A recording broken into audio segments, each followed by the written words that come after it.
Donc, on est ravis d'être avec vous aujourd'hui. Peut-être pour vous présenter rapidement, donc moi je suis Isabelle Oyo de Scale Changer. Et Yunju de Scale Changer aussi. Donc Scale Changer, c'est une organisation qui accompagne le changement d'échelle d'innovation sociale. Donc on travaille énormément avec des startups pour les aider dans leur croissance et dans leur développement et dans leur internationalisation. Et donc on travaille sur elles-mêmes, comment est-ce qu'elles peuvent se développer. Et en même temps, comment elles peuvent travailler avec d'autres organisations pour justement augmenter d'impact et développer leurs revenus. On travaille énormément avec les incubateurs également sur comment est-ce qu'ils peuvent proposer des services d'accélération et justement aussi des services d'innovation ouverte. Depuis 2014, nous avons collaboré et accompagné plus de 200 organisations en Afrique, mais également partout dans le monde.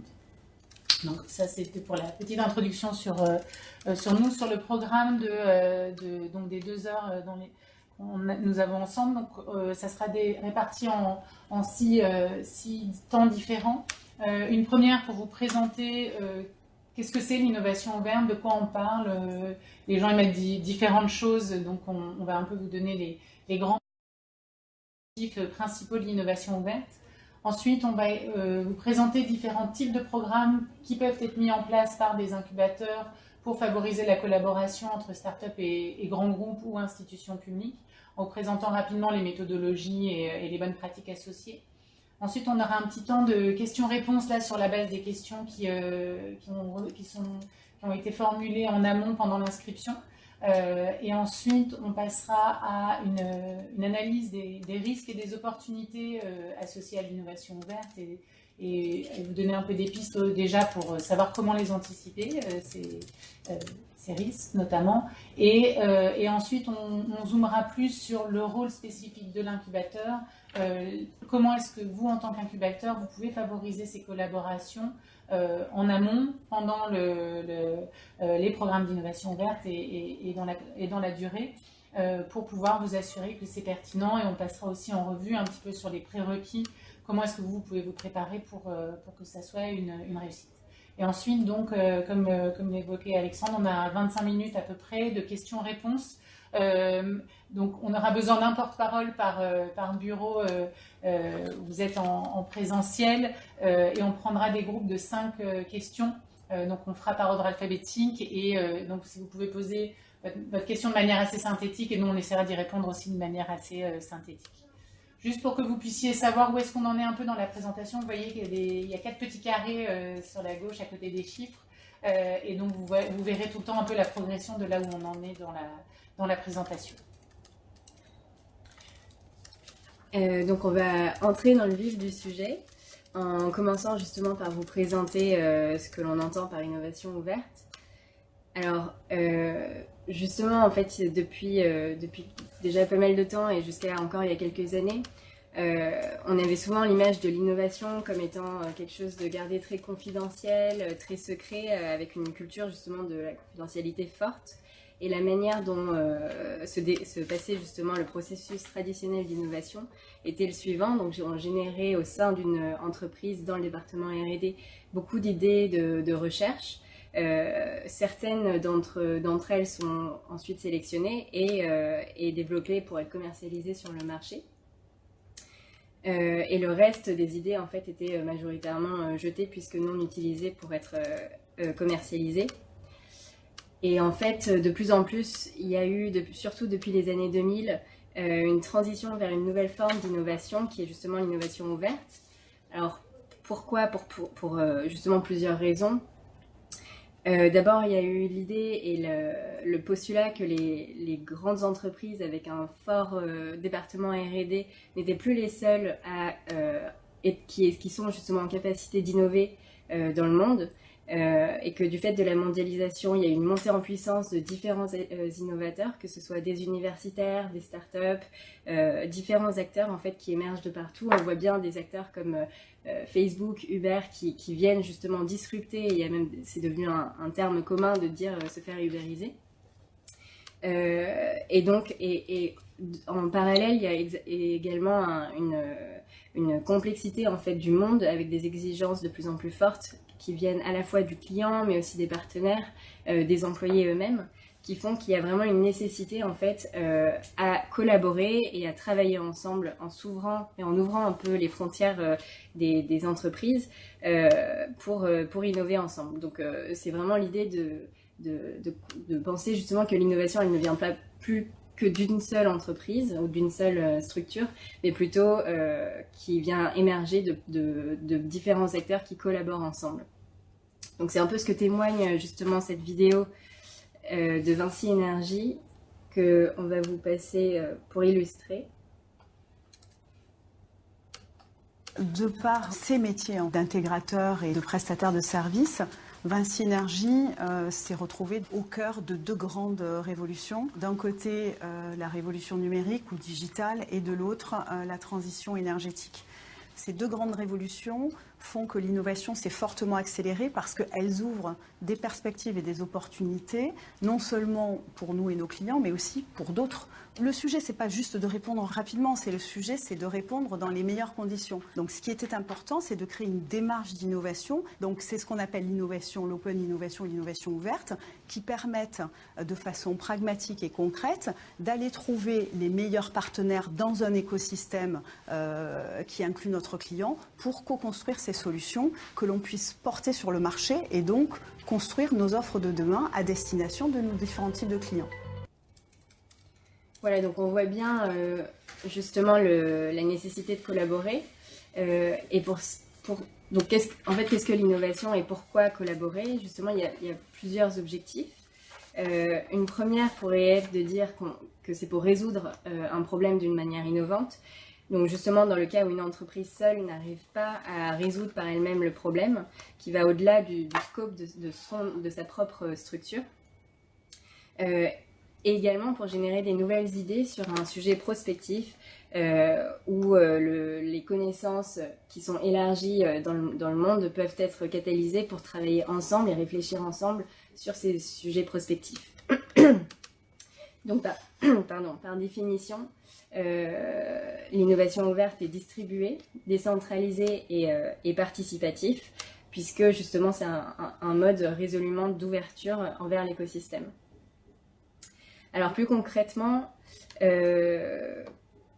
comment se passe l'innovation ouverte? D'abord, une entreprise peut ouvrir ses frontières de connaissances et de savoir, soit en intégrant une innovation de l'écosystème pour l'intégrer et améliorer son propre produit et son service et le commercialiser sur son marché actuel. Mais ça peut être aussi une collaboration pour se positionner sur des nouveaux marchés, ou bien ses propres innovations et sa propre R&D peut servir pour d'autres acteurs qui sont eux-mêmes positionnés sur d'autres marchés.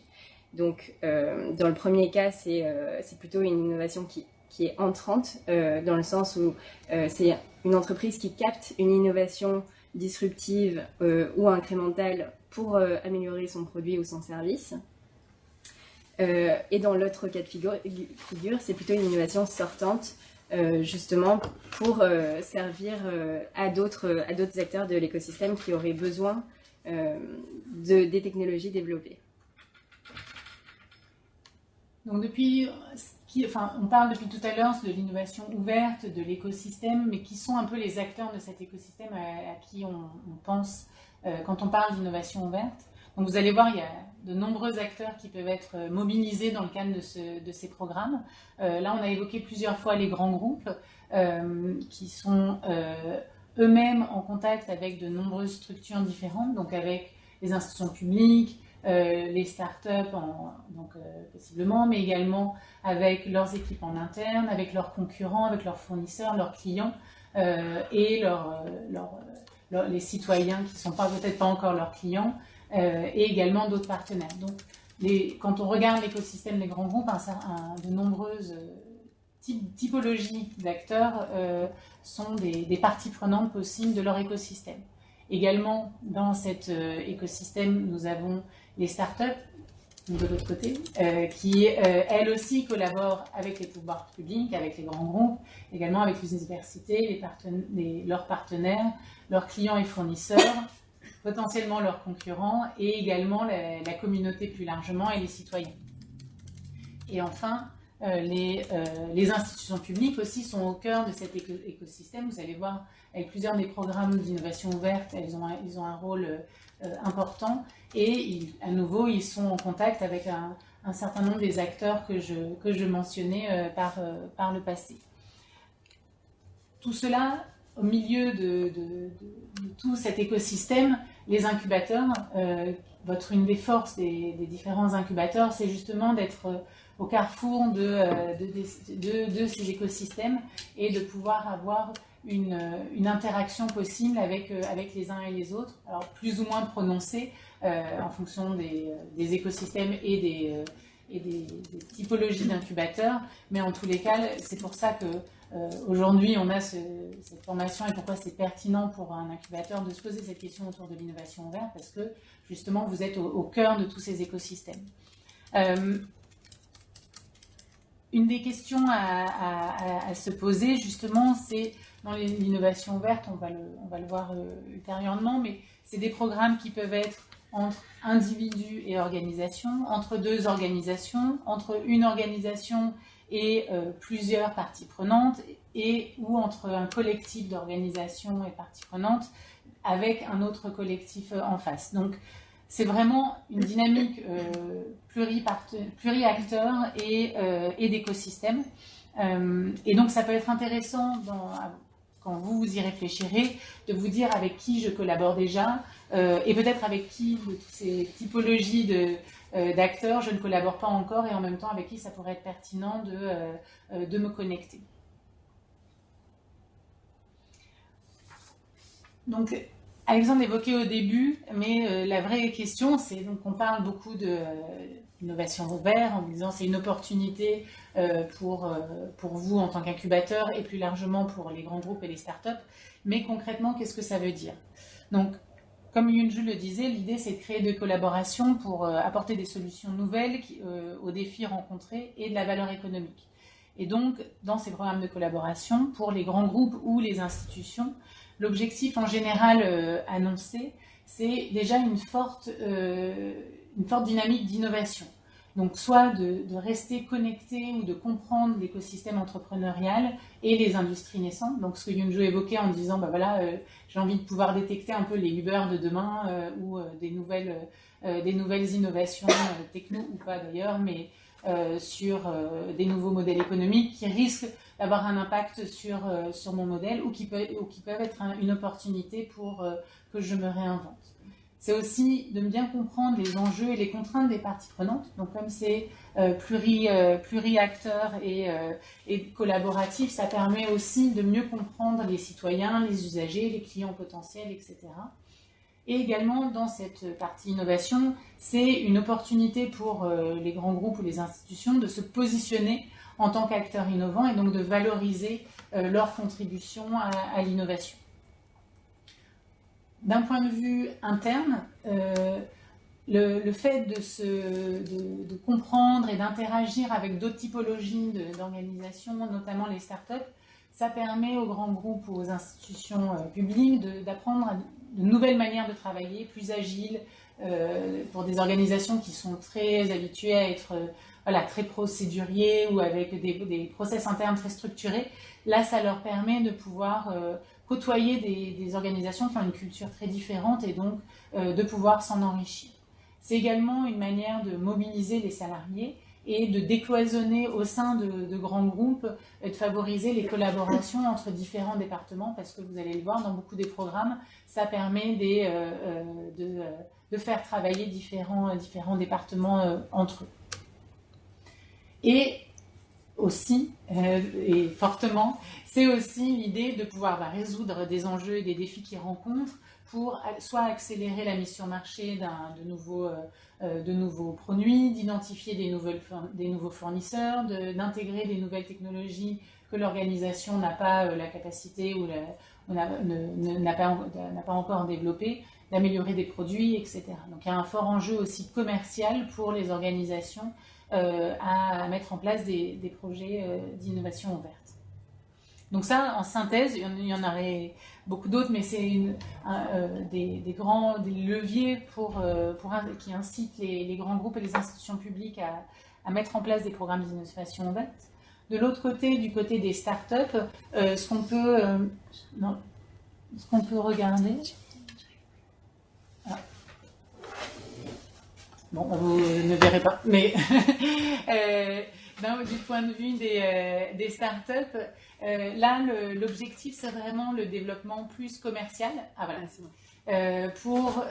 De se dire, j'ai développé déjà un produit ou un service, ou j'ai une idée de développer un produit, un service, et ça me permet d'aller plus loin, d'avoir des nouveaux cas d'usage ou d'avoir des premiers cas d'usage en le testant à une réalité, à une organisation, d'avoir un accès plus rapide au marché en pouvant être en partenariat avec un grand groupe, une institution qui va pouvoir acheter ou valoriser la techno qui est développée, d'augmenter donc ses ventes et son chiffre d'affaires, et d'avoir aussi des références, parce que pouvoir dire j'ai travaillé avec tel grand groupe ou telle institution, ça permet ensuite d'être plus crédible vis-à-vis d'autres clients ou d'autres partenaires. Également, d'un point de vue de la structure, c'est aussi une manière de pouvoir comprendre de la manière que les grands groupes ont envie de comprendre aussi d'autres manières de travailler plus agiles. Pour les startups, c'est aussi une manière de mieux comprendre les clients et les partenaires potentiels, de découvrir des enjeux de certaines industries qui leur seront peut-être moins familières, d'augmenter les partenariats possibles et les collaborations, et créer des bases solides pour un investissement potentiel. Même si très souvent on a l'impression que le programme d'innovation ouverte c'est pour une première base avant un investissement, mais ce qu'on voit dans la réalité c'est que beaucoup des startups, ça reste à leur esprit, mais c'est pas du tout dans les premiers retours qu'ils ont, et que tous les autres sont déjà des forts leviers pour s'inscrire dans des programmes d'innovation ouverte. Donc, on voulait vous donner quelques exemples d'innovation de réussite suite à des programmes d'innovation ouverte. Donc là, c'est un exemple qui s'appelle Budget IT, donc qui nous vient du Nigeria. C'est une start-up qui est une plateforme de présentation et d'analyse des budgets publics. Elle a été créée en 2011 et l'année dernière, en 2017, elle a levé 3 millions de dollars auprès de différents financeurs et réalise aujourd'hui un chiffre de 2 millions de dollars de chiffre d'affaires et emploie plus de 30 personnes et a touché plus de 750 000 Nigérians. Donc, ce qu'on sait moins, donc ça c'est la réussite en tant qu'organisation, mais pourquoi on vous le présente maintenant, c'est que Budget IT a créé suite à un programme d'innovation ouverte lors d'un appel Tech and Governance, donc ce qui est sur la droite, qui a été porté par le Co-Creation Hub, qui est un incubateur au Nigeria, en partenariat avec le gouvernement et financé par des partenaires type USAID. Et donc, partant d'une idée, d'un besoin, en se disant tous les citoyens devraient comprendre les budgets publics et savoir comment est-ce que comment c'est alloué. Et Budget IT est sorti semi-finaliste de ce programme d'innovation ouverte, ensuite a été incubé et maintenant donc est une réussite au niveau national et s'internationalise. Et donc, peut-être, ce que ça a permis, donc, ce programme d'innovation ouverte, c'est justement, ça a permis de favoriser cette innovation de rupture et de réduire le temps que ça a mis pour mettre cette innovation sur le marché, j'ai envie de dire, entre guillemets. Ça a été plus rapide et permis d'avoir des coûts assez réduits. Et surtout, ça a permis, en ayant ce partenariat avec les institutions publiques, de pouvoir toucher un nombre de bénéficiaires et de clients très important et vraiment de permettre le passage à l'échelle de la start-up. Alors, un autre exemple de programme d'innovation ouverte est la suivante. Alors, c'est peut-être mieux que je vous la montre directement en vidéo pour que vous puissiez en prendre connaissance. Nos vies changent avec le numérique.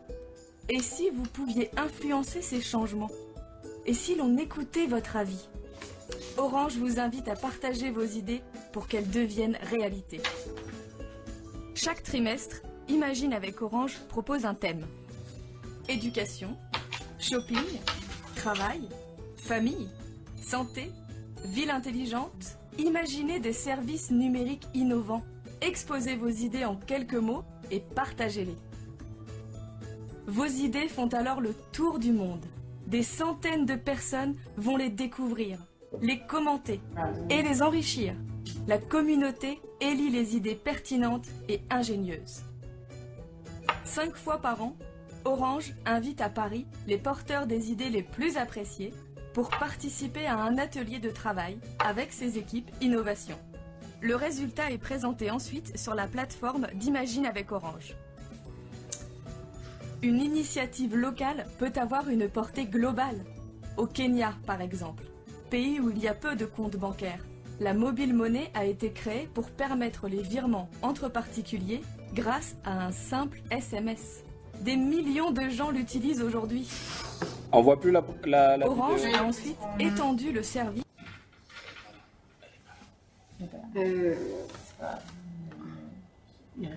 du Sénégal à l'Égypte, ajoutant le transfert international et le paiement de factures. L'idée traverse à présent la Méditerranée pour rejoindre la Roumanie et la France. Des idées locales peuvent faire le tour du monde et bénéficier à tous. Partagez vos idées. Orange vous aide à leur donner vie. Ok, désolée pour ce petit problème technique. J'espère que vous avez quand même pu voir de quoi il s'agissait à travers cette vidéo, mais globalement, l'idée la raison pour laquelle on voulait vous présenter cette vidéo, c'était aussi pour vous montrer comment un grand groupe pouvait justement aussi être un catalyseur et mobiliser différentes parties prenantes, que ce soit ses clients et d'autres acteurs de l'écosystème, pour capter des idées nouvelles et capter de l'innovation, et au-delà de ça, d'identifier aussi des signaux faibles qui proviennent du terrain. Un autre des bénéfices qui est intrinsèque à ce programme, c'est que ça permet justement à un grand groupe comme Orange d'avoir accès à un bassin d'expertise plus large, puisqu'il mobilise des acteurs différents de l'écosystème avec des compétences différentes et des backgrounds différents qui permettent justement d'avoir des regards complémentaires pour co-construire justement l'innovation. Et un des derniers bénéfices, même s'il y en aurait d'autres, c'est justement d'augmenter la visibilité d'Orange auprès de ses clients et d'autres partenaires à travers un dispositif et un programme assez différent que de la simple communication. Donc le dernier exemple là dans cette partie qu'on souhaitait illustrer, c'est avec Toyota au Mali, donc qui a été où la Banque mondiale a été aussi un des acteurs. Mais à la base, le besoin de Toyota, c'était donc c'était d'avoir une application mobile de type Uber pour les taxis-motos. Initialement, donc l'idée c'était d'acheter une technologie qui existait déjà, qui était donc pas au Mali. Mais après, la Banque mondiale a convaincu Toyota peut-être de penser et de travailler avec l'écosystème technologique local. Donc, suite à l'intervention d'incubateurs au Mali, donc de plusieurs incubateurs au Mali, il y a eu l'organisation d'un hackathon sur 2 jours avec 10 startups pour faire émerger une solution qui puisse être rentable et adaptée localement, et donc permettre en plus d'avoir les personnes localement pour la développer. Et donc ça a résulté en de nouveaux marchés pour Toyota, avec un investissement de 2 millions de dollars pour le pilote au Mali, de recruter justement les talents et les lauréats du hackathon dans l'équipe Toyota, et donc là ça sera le futur qui le dira, mais si le pilote est validé, l'activité sera développée pour toute l'Afrique. Donc c'est pour vous donner quelques exemples illustratifs de projets qui marchent et qui ont été portés par cette dynamique d'innovation ouverte. Et justement, ce qu'il faut retenir peut-être à ce stade de cette première partie du webinaire sont les suivantes. C'est vraiment que l'innovation ouverte, en fait, c'est une nouvelle forme d'innovation via la collaboration. Donc avec des différents acteurs de votre chaîne de valeur, que ce soit des clients, des fournisseurs, des partenaires et d'autres. Et que ce processus d'innovation, il peut venir à différents stades, que ce soit à la fois au niveau de l'incubation, de l'idéation, comme de la conception ou du développement à terme. Et vraiment, ce qu'il faut aussi retenir, c'est que à travers cette approche collaborative, c'est véritablement aussi un levier pour les startups, pour changer d'échelle, pour augmenter les ventes, l'impact et créer des nouveaux marchés avec des débouchés nouveaux. Donc là, on vous a mis, pour aller plus loin, quelques références qu'on trouvait assez pertinentes et qu'on vous laissera creuser par la suite. Et ce qu'on vous propose peut-être à ce stade, c'est de justement vous présenter plus en détail les programmes d'innovation, donc les méthodologies, les différents outils qui sont possibles de mobiliser pour mettre en place des programmes concrètement d'innovation ouverte. Alors, d'abord, ce qu'il faut peut-être noter, c'est que on n'a pas forcément les mêmes acteurs selon les écosystèmes et que donc on a différencié les écosystèmes qui sont assez peu développés, donc on parle d'écosystèmes entrepreneurial, et avec des écosystèmes plutôt matures et développés. Dans les écosystèmes peu développés, souvent les startups sont encore sont moins robustes en tout cas que dans des écosystèmes développés, alors que l'objectif justement, l'objectif ce sera justement de développer cet écosystème pour renforcer les startups, pour qu'à terme elles puissent justement collaborer avec des acteurs tels que des acteurs institutionnels ou des acteurs privés comme des grands groupes, et donc générer vraiment des nouvelles idées, un nouveau vivier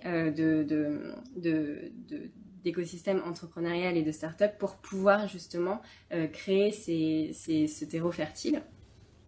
Donc pour ça, il y a différents programmes qui sont pertinents et qu'on va vous détailler plus en détail plus par la suite, comme des ateliers, des hackathons, appels à projets ou encore d'autres programmes qu'on va vous détailler là.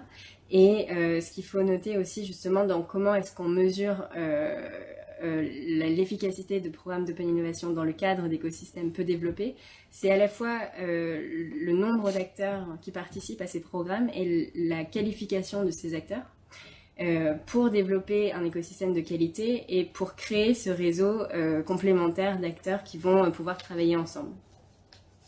Dans des écosystèmes plus développés, on va pouvoir aussi justement connecter les bonnes parties prenantes entre elles pour nouer des partenariats qui sont à valeur ajoutée pour les partenaires impliqués dans le programme et, comme je vous le disais tout à l'heure, augmenter les ventes et de développer de nouvelles offres ensemble entre partenaires. Donc là encore, les programmes, on va vous les détailler dans les slides suivantes. On va parler d'appel à projets, de challenge, d'accélération, de smart sourcing et aussi de projets multi-acteurs. Et ce qu'il faut aussi, la manière de mesurer justement la réussite ici, c'est plutôt le nombre et la qualité des partenariats qui sont établis entre notamment des grands groupes et des startups, la capacité à construire des relations qui sont durables et à forte valeur ajoutée d'un point de vue économique ou institutionnel pour vraiment que ça apporte à la société et aux acteurs impliqués. Donc une autre manière peut-être de présenter ces programmes d'innovation ouverte et les différents outils mis à disposition, c'est de les placer dans le processus d'innovation. Donc généralement, les acteurs peuvent collaborer pour échanger des informations utiles, typiquement de pair à pair, via des plateformes ou d'autres formats comme des ateliers. Vous avez peut-être en tête des plateformes type OpenStreetMap ou d'autres qui permet justement cet échange d'informations utiles et assez rares dans certaines zones. Donc là, on ne va pas forcément se focaliser sur cette partie-là du processus d'innovation ouverte, même si c'est vraiment un outil important et qui est mis en place notamment au sein d'acteurs comme des citoyens, différents acteurs. Là, si on prend plus à partir de la partie idéation, vous voyez justement qu'il y a du crowdsourcing, des hackathons, des challenges qui peuvent être mobilisés au stade d'idéation et de prototype. Ensuite, du smart sourcing et de l'accélération qui sont deux formes assez complémentaires pour capter de l'innovation et co-créer des produits et des services. On peut aussi mobiliser un écosystème ouvert pour valider des produits ou des services en faisant appel à une communauté, que ce soit des bêta-testeurs ou via un système de vote. Et plus tard, dans le développement des projets, justement, un des modes assez importants de l'innovation ouverte sera aussi la mise en place de partenariats qui sont commerciaux, une prise de participation de grands groupes dans des startups, des investissements directs, de la vente ou de l'acquisition. Donc, pour commencer assez simplement, j'imagine que vous avez tous connaissance de ce programme qui est le hackathon. Donc là, l'objectif véritablement, c'est de rapidement transformer une idée en prototype. Le format est souvent sur un week-end, donc de 48 à 54 heures, avec des équipes de 3 à 6 personnes et souvent des participants qui sont assez complémentaires en termes de compétences. Donc des designers, des codeurs, des acteurs plutôt axés business, qui sont tous ensemble pour travailler de manière intensive et avec le soutien de mentors, de facilitateurs qui vont les appuyer tout au long du programme pour terminer à la fin par un pitch devant un jury qui va remettre des prix, que ce soit de l'argent ou un programme d'incubation. Donc souvent ce qui est une des bonnes pratiques qui est identifiée pour les hackathons, c'est justement que c'est un kick-off entre guillemets d'un programme plus ambitieux et de ne pas s'arrêter au hackathon seul en tant que tel. Mais pour mesurer la réussite un peu d'un hackathon, justement, c'est la qualité des participants qui vont être là et aussi leur motivation et engagement pour continuer dans le processus de développement du projet au-delà du hackathon. Et le fait d'agrandir les écosystèmes et les communautés pour renforcer ce vivier dont on parlait tout à l'heure. Donc là, je voulais vous illustrer le hackathon par ce qu'avait réalisé Vinci Énergie, qui avait justement organisé un hackathon où il y avait 200 participants, 50% des participants qui étaient plutôt des acteurs externes et 50% des participants qui viennent de l'interne, donc qui sont des employés de Vinci Énergie, qui était organisé sur 26 équipes avec 7 défis à résoudre et 4 équipes gagnantes qui, à la fin du hackathon, ont pu être incubées à ce qu'on appelle la factory de Vinci, qui est l'incubateur interne de Vinci. Et pourquoi je vous montrais cette illustration-là, c'était plutôt pour souligner en fait l'importance de préparer un hackathon en amont. Donc c'est justement ce que dit Lydia Babassi-Victor ici, une part très importante du travail est faite en amont, bien qu'il soit invisible, parce qu'en effet, tout le travail qu'a réalisé les équipes de Vinci en amont était de bien identifier les challenges, les défis à résoudre en interne auprès de leur business unit. Donc, pour être sûr en fait que le hackathon et les solutions qui sont sorties de ce hackathon-là seront utiles et appropriées par les business units. Ensuite, un autre format, un autre programme d'innovation ouverte qu'on peut regrouper sous le nom de challenge ou de appel à projet. En fait, et donc ça se passe de la manière suivante. L'objectif, c'est vraiment de générer des nouvelles idées pour résoudre un problème ou pour un sujet de prospective, puisque c'est les deux dimensions de l'innovation ouverte.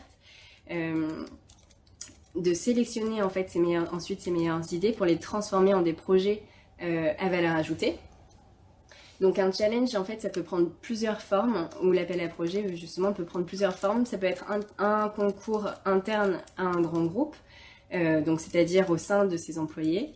Ça peut être un concours externe, donc c'est-à-dire un grand groupe avec différents acteurs comme des startups. Ça peut être fait en ligne ou hors ligne, dépendamment du pays et de l'intérêt aussi digital. Et c'est généralement organisé sur 3 à 6 mois. Donc là, la qualité des candidatures est assez importante puisque c'est un peu comme le hackathon, ça va être un processus pour sélectionner les meilleures idées et pour identifier le potentiel qu'elles ont pour les transformer en des vrais projets multi-acteurs. Donc, un des indicateurs clés justement de performance, c'est la transformation, la capacité de transformation de ces idées-là en des nouveaux produits et services à potentiel. Donc un des exemples pour illustrer ce genre de challenge ou d'appel à projet, c'est une initiative qui a été faite donc au Niger, le Niger App Challenge, c'est un challenge qui a été organisé par le ministère des Télécommunications et de l'économie digitale du Niger avec l'appui de la Banque mondiale justement pour résoudre, mettre les technologies de l'information et de la communication au service du développement économique et du progrès social. Donc il y a eu 60 participants, plus de 20 projets sélectionnés. Il y a eu donc un accompagnement de 2 mois par le CITMEN, donc un incubateur au Niger, qui a accompagné sur la formation en développement d'app, à la gestion de projets digitaux, à l'élaboration d'un modèle économique pour que le projet, de l'idée, passe vraiment à une transformation à un projet à forte valeur ajoutée et qui puisse être porté dans la durée. Donc l'objectif de la compétition, c'était de pouvoir proposer donc, des solutions durables aux problèmes que rencontrent notamment l'agriculture et l'élevage au Niger, suite dans ces différentes phases. Il y a eu une première phase après 1 mois de pitch des prototypes. Il y a eu la sélection de 3 lauréats qui ont été à nouveau accompagnés et soutenus pour pouvoir ensuite faire émerger donc 10 finalistes. L'objectif, c'était vraiment de pouvoir permettre et de détecter des startups qui pouvaient proposer ces solutions innovantes pour des enjeux que rencontraient les agriculteurs et éleveurs pour qu'ils puissent augmenter leur production. Différents exemples sont sortis de ce challenge. Une des structures qui a émergé, qui était finaliste, s'appelle EcoCari, qui est une plateforme téléphonique vocale interactive pour accéder à des informations, des conseils et des alertes en langue locale, quel que soit son téléphone. Et donc, à l'issue de ce challenge, a émergé cette organisation qui se développe et qui maintenant peut toucher de nombreuses personnes au Niger. Donc chaque fois, l'idée, c'est de pouvoir passer du stade d'idée à pouvoir développer quelque chose qui pourra toucher ensuite la vie de nombreuses personnes et de répondre au challenge. Oui.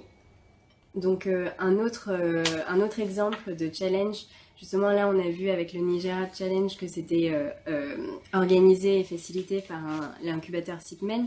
Dans cet exemple-ci, ça a été organisé par la Société Générale Afrique et avec l'appui d'un cabinet de conseil qui s'appelle Bluenove et de Jocolabs.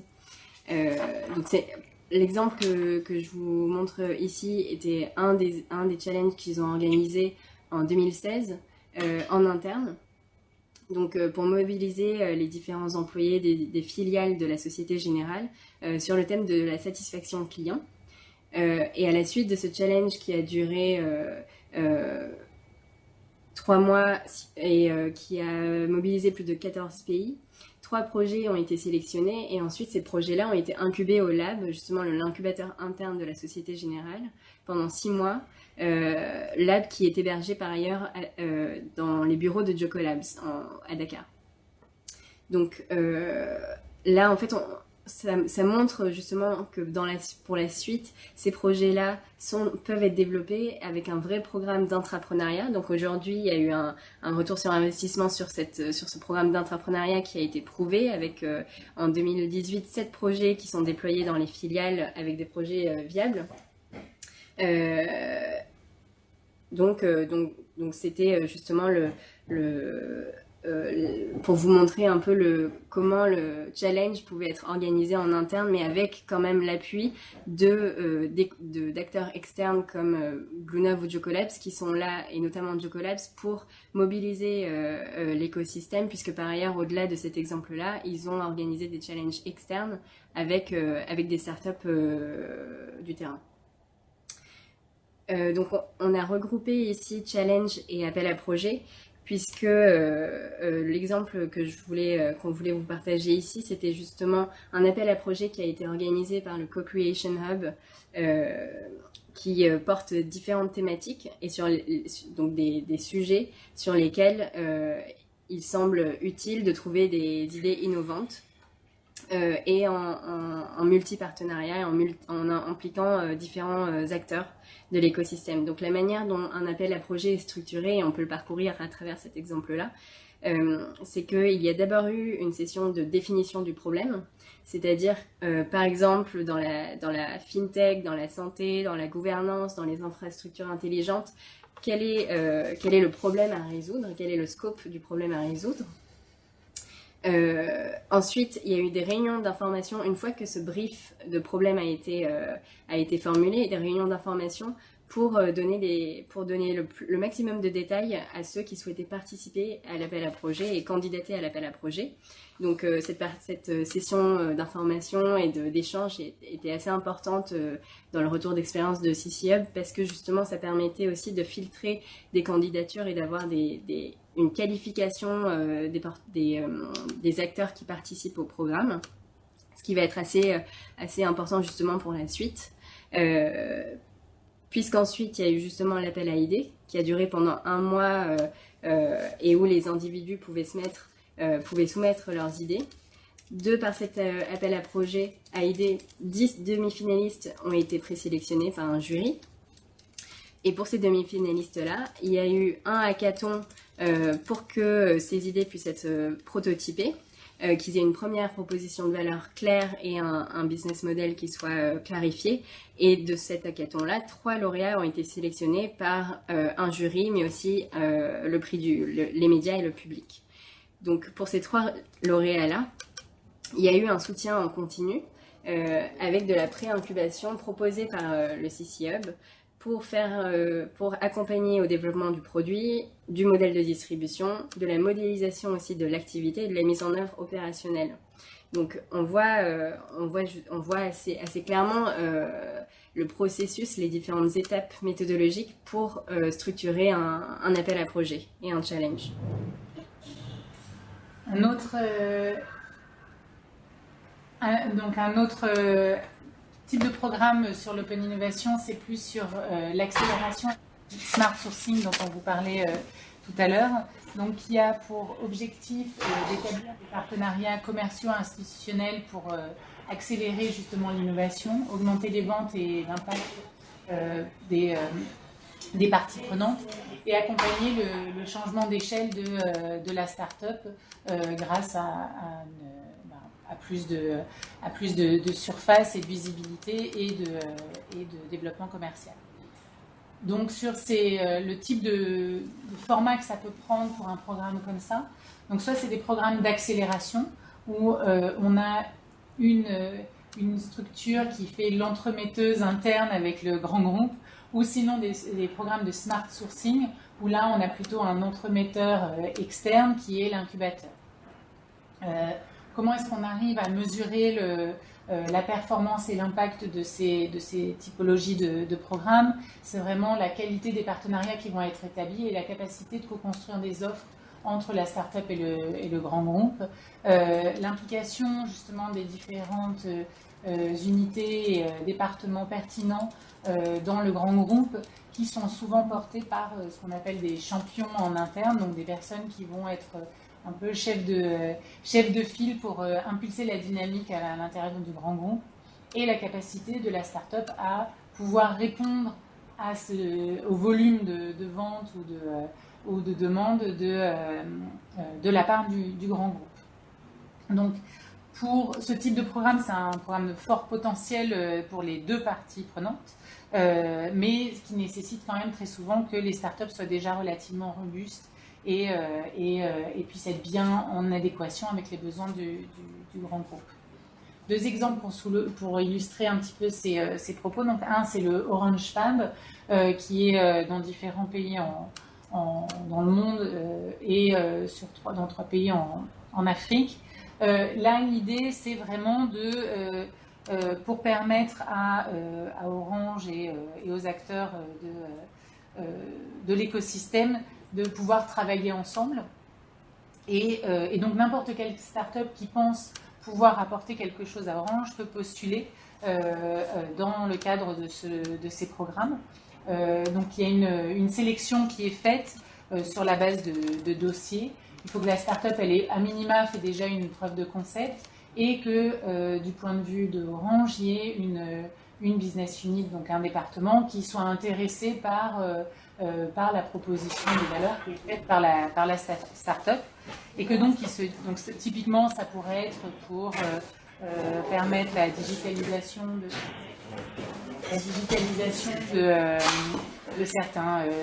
de certaines fonctions ou de clients, etc.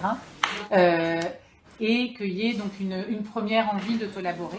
Et pendant 3 mois, sont accélérés, donc ce qui est appelé accélération.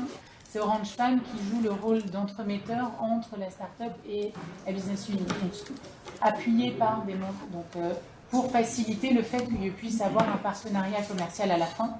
Et c'est de pouvoir trouver en quoi est-ce que la start-up a besoin d'être épaulée pour pouvoir devenir plus robuste et de pouvoir avoir un service qui réponde aux besoins de la business unit. Et donc là, l'accélérateur fait appel à des mentors extérieurs pour épauler la start-up. Il y a différentes formations qui vont être faites pour la start-up. Et l'idée, c'est vraiment de pouvoir ensuite, à la fin, arriver à une journée ou de Demo Day, donc, où la start-up peut présenter aux équipes d'Orange et qu'il y ait une interconnexion avec les besoins de l'entreprise. Et donc après, le niveau de partenariat commercial est assez différent en fonction des typologies de start-up et des typologies d'offres qu'elle fait en amont.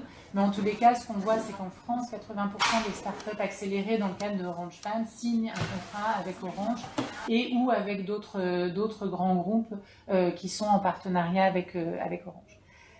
Ce à quoi Orange fait attention, c'est justement le niveau à l'entrée, c'est le niveau de maturité des startups et également essaye de s'assurer que ce qui est développé n'est pas exclusivement pour Orange, mais peut également être aussi utilisé dans d'autres cas d'usage. Donc ça, c'est une manière où l'entreprise va le faire en interne. Une des questions, c'était dans les questions qui nous avaient été posées, mais c'était autour des enjeux juridiques et d'achat. Et donc là, Orange ne va pas demander les mêmes choses au travers de cette Orange Fam, ne va pas demander les mêmes choses que à ses fournisseurs plus classiques. Et donc l'idée, c'est vraiment de lever les barrières à l'entrée pour pouvoir faciliter cette collaboration et pour permettre aux startups de pouvoir avoir accès à ce partenariat et pour les BU de pouvoir comprendre les enjeux de la startup, ce qu'elle propose et vraiment d'avoir une acculturation aussi de la part des acteurs internes à Orange. Donc ça, c'est un typologie quand c'est fait par un entremetteur externe. Si on le fait, on voit d'autres cas, donc là que nous appelons Smart Sourcing, où l'objectif, c'est plutôt le rôle de l'incubateur et de mettre en relation des entreprises avec des startups innovantes et prometteuses, avec lesquelles elles pourront s'associer toujours dans cette relation de développement et de changement d'échelle de ce qui est proposé. Donc CC Hub, toujours Co-Creation Hub au Nigeria, a développé un programme avec Union Bank. Et l'idée pour Union Bank, c'est de répondre à certains des enjeux qu'ils avaient. mais eux-mêmes n'avaient pas nécessairement l'envie ou le temps d'aller sourcer un grand nombre de startups. Et donc, Co-Creation Hub a fait un appel à projet et a essayé d'identifier des startups qui étaient pertinentes pour répondre aux besoins de la banque. A fait une première sélection sur la base de critères qui étaient clés, qui étaient définis en amont avec Union Bank pour se dire quelle typologie d'acteurs pourrait répondre aux défis de la banque. Présente 12 startups à Union Bank qui ensuite ont eu un bootcamp, donc 2 jours de formation pour les aider sur le pitch, pour clarifier leur proposition de valeur, donc pour les aider vraiment à pouvoir présenter au mieux leurs solutions devant un jury. À l'issue de ce parcours, ce qui est intéressant à voir, c'est qu'initialement la banque n'avait prévu que d'avoir 3 lauréats et finalement a élargi le nombre de structures avec lesquelles elle souhaitait collaborer, se disant qu'il y avait des opportunités aussi avec d'autres des structures identifiées. Toujours dans cette phase, donc au-delà de la partie sourcing et accompagnement des startups pour la présentation devant Union Bank, CC Hub aussi accompagne dans la contractualisation, dans la collaboration entre la startup et le grand groupe. Donc là, vous voyez bien en fait que le rôle de CC Hub a été crucial, notamment dans la sélection des startups, puisque de 720 candidatures de startups intéressées, on est passé à 12.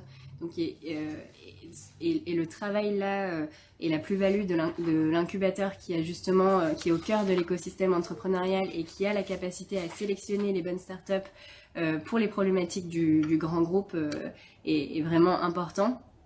Et l'autre partie justement sur lequel CC Hub a accompagné à la contractualisation pendant ces 2 jours de bootcamp, ça a été notamment via cet outil que vous voyez, qui est une adaptation du business model Canvas, mais pour bien identifier les synergies et la proposition de valeur possible des startups auprès de Union Bank.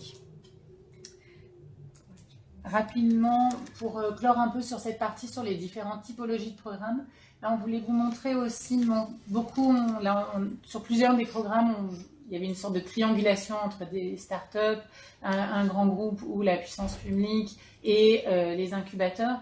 Mais ce qu'on voit également dans la définition même de l'innovation ouverte, c'est que c'est pluri-acteurs. Et donc, on a des initiatives qui aussi vont regrouper différentes typologies d'acteurs. Donc, par exemple, avec le Collab qui a pour objectif de faire émerger des solutions sur la sécurité alimentaire en Afrique de l'Ouest et qui est en partenariat donc, avec l'IRD qui est un institut de recherche, avec le ministère des Affaires étrangères française, avec Bondinov qui est un incubateur et avec Make Sense qui est aussi un incubateur et qui accompagne la création de communautés. Et donc là, c'est vraiment une dynamique pour co-créer des projets avec au moins plusieurs acteurs, quelle que soit leur nature, qui répondent à des défis et qui en même temps vont être accompagnés pendant 6 mois et vont recevoir des fonds d'amorçage pour pouvoir réaliser et mettre en place leur innovation. Également, ce qu'on voulait vous souligner avec ces 2 exemples, parce qu'au-dessus, c'est un exemple entre Make Sense et le PAM, le Programme alimentaire mondial, qui est autour de l'empowerment, pas du tout en France, mais donc de la mobilisation des femmes.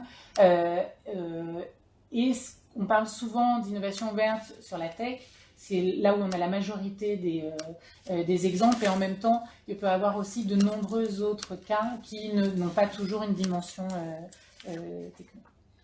Un autre exemple sur lequel on passera rapidement, mais qui nous semblait intéressant juste à terme illustratif, c'est quelque chose qui est fait par la ville de Paris, la mairie de Paris, et le NUMA, qui est un incubateur en France et à l'international, où là, l'objectif de ce programme est vraiment de résoudre certains des enjeux de la ville, avec différents partenaires grands groupes et les startups. Et là, plutôt que d'avoir justement un grand groupe qui est la pierre angulaire, j'ai envie de dire, du programme d'innovation, enfin une des pierres angulaires des programmes, là, il y a 12 partenaires différents qui sont mis autour de la table pour réfléchir ensemble à comment est-ce qu'ils peuvent résoudre les problèmes, enfin améliorer la qualité de la vie dans la ville, avec donc chacun qui apporte des choses différentes, que ça soit la ville de Paris qui va apporter en tant que terrain d'expérimentation, donc de dire vous pouvez tester sur telle rue ou tel quartier, un certain nombre des grandes coopérations qui, elles, vont apporter des jeux de données, donc que ça soit des opérateurs téléphoniques, que ça soit des opérateurs bancaires qui peuvent apporter des éléments sur les flux ou sur les utilisations bancaires, et qui vont aussi apporter de l'expertise technique ou sur la mobilité ou un certain nombre de ressources RH qu'elles peuvent avoir en interne et d'expertise technique.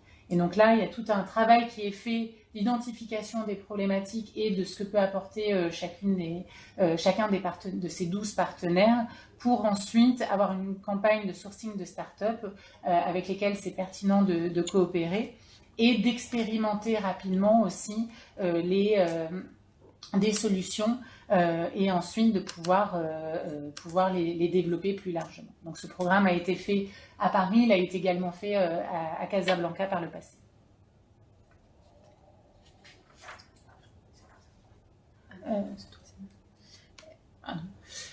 Donc rapidement, en synthèse de cette partie, on voit qu'on a différentes typologies de programmes que vous pouvez mettre en place dans le cadre d'un programme d'innovation ouverte, que ça soit donc des programmes qui sont des ateliers ou des hackathons qui demandent un niveau d'implication qui est moins important que d'autres, ou des challenges et des appels à projets où là l'implication est plus importante, notamment avec la dimension accompagnement des solutions qui en émergent par la suite.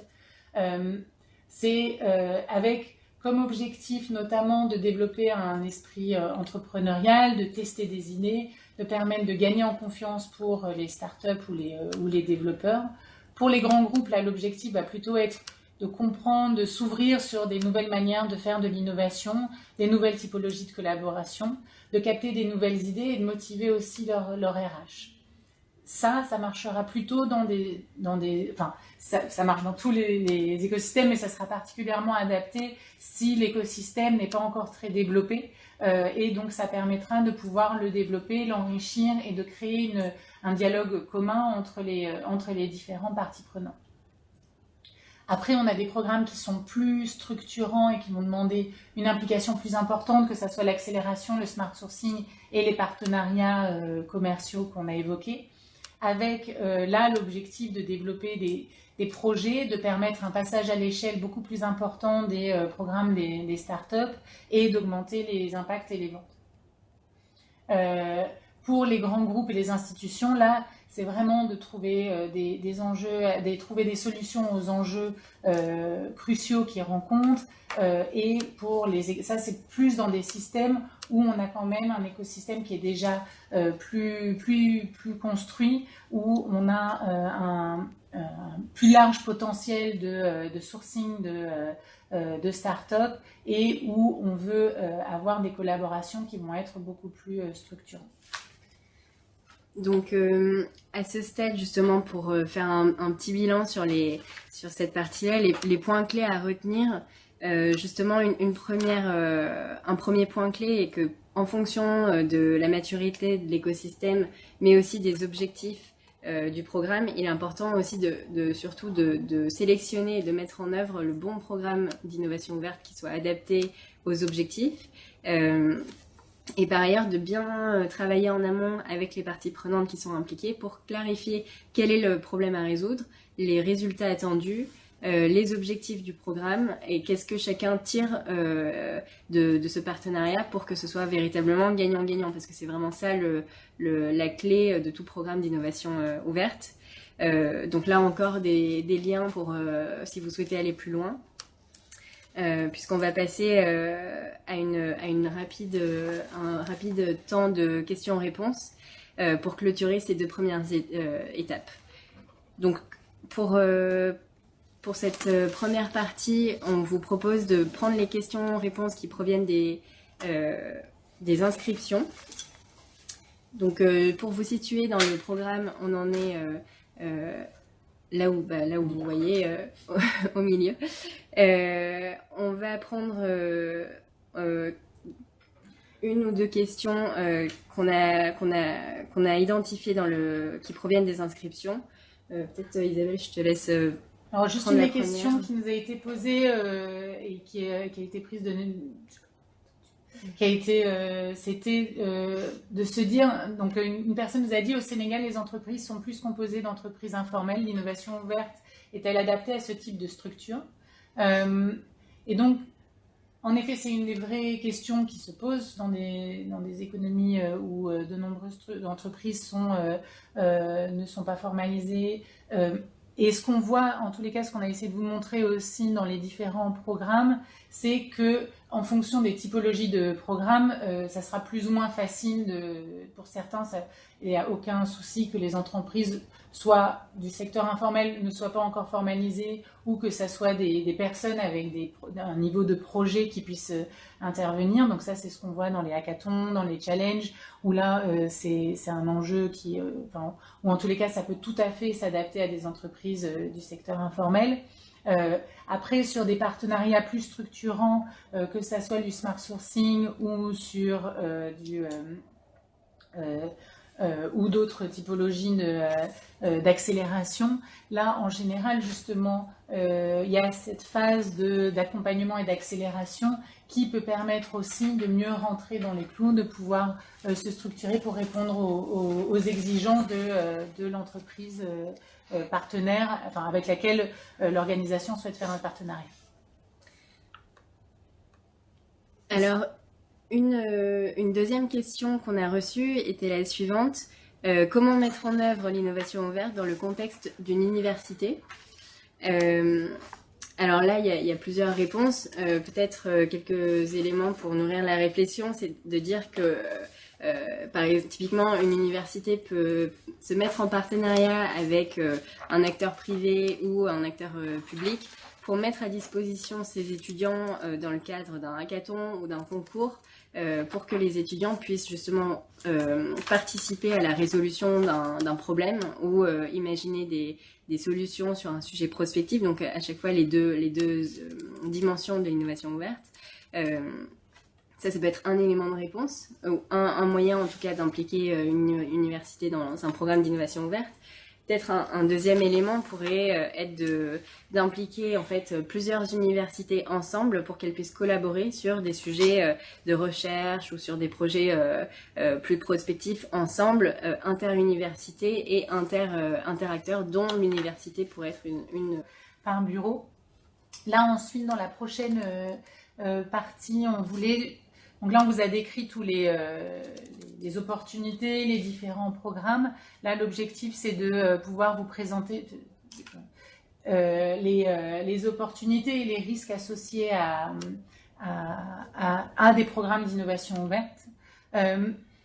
Donc, ce qu'on voit de nombreux programmes, de certains programmes, c'est qu'il y a un enjeu de comment est-ce qu'on arrive à passer du prototype à un changement d'échelle beaucoup plus large et comment est-ce que donc on arrive à passer des résultats qui émergent là d'un hackathon ou de challenge à vraiment quelque chose qui va transformer la donne sur les problématiques. Dans les difficultés que rencontrent les programmes d'innovation ouverte pour ce changement d'échelle, justement, c'est parce que il y a un investissement à faire pour les premiers programmes d'innovation ouverte, mais ensuite, pour pouvoir généraliser les solutions, souvent ça demande un investissement qui est assez conséquent de la part des grands groupes ou de la part de la puissance publique ou autre, pour pouvoir après généraliser ces prototypes. Donc ça, c'est un des enjeux, en tous les cas, une des choses à garder en tête dans le design du programme d'innovation ouverte pour se dire ensuite de bien réfléchir à avoir les bonnes personnes qui ensuite pourront être convaincues pour pouvoir prendre cette décision de faire changer d'échelle le prototype. Donc là, il y a un besoin d'une mobilisation interne importante. Un autre enjeu, c'est de se dire, Est-ce que comment est-ce que si on se place plutôt d'un point de vue de la start-up, mais c'est de se dire comment est-ce que pour la start-up, à l'issue de ce programme, elle ne soit pas juste un prestataire d'une entreprise, mais qu'elle puisse elle-même avoir vraiment développé un cas d'usage et qu'elle puisse après le proposer potentiellement à d'autres organisations et qu'elle soit donc vraiment, elle aussi, qu'elle puisse bénéficier largement de ces programmes. Et donc ça, c'est plutôt dans la réflexion de la construction du programme où c'est de bien identifier le niveau de maturité de la start-up, enfin des start-up à mobiliser dans les programmes pour s'assurer elles auront la robustesse et la capacité ensuite à faire changer d'échelle ce qui sortira de ces prototypes des programmes d'innovation verte. Un des autres risques identifiés, c'est l'absence d'intérêt stratégique en fait, des parties prenantes qui sont impliquées pour collaborer ensemble. Parce que vraiment, il est assez clé d'avoir un alignement stratégique en termes d'ambition et de résultats attendus du partenariat. Donc si l'ambition d'une start-up n'est pas forcément alignée avec l'objectif du grand groupe, le partenariat ne va pas apporter la valeur espérée. Donc c'est vraiment important et c'est aussi l'opportunité et le rôle de l'incubateur d'identifier quelle est la stratégie de la start-up, l'intérêt et la stratégie du grand groupe ou de l'acteur institutionnel pour vraiment s'assurer qu'il y a un alignement stratégique des parties prenantes. Donc il faut réussir à expliciter ce que sont les motivations, justement aller derrière les messages, justement approfondir les messages pour bien comprendre quelle est la valeur apportée par chacun et justement l'alignement stratégique de ces deux parties prenantes. Ensuite, un autre risque identifié, en fait, c'est en termes de niveau d'implication. Parce que souvent, le risque qu'on voit, c'est une implication beaucoup trop importante des startups par rapport à un grand groupe qui potentiellement n'a pas autant d'engagement. Donc au niveau, justement l'opportunité aussi là, c'est bien d'identifier quelles sont les ressources en interne d'un grand groupe qui sont dédiées à l'accompagnement du développement de ce projet avec les startups, de voir s'ils ont un budget alloué spécifiquement à ça et si il y a vraiment une volonté, une maturité pour s'impliquer et pour collaborer véritablement pour que le projet puisse porter ses fruits.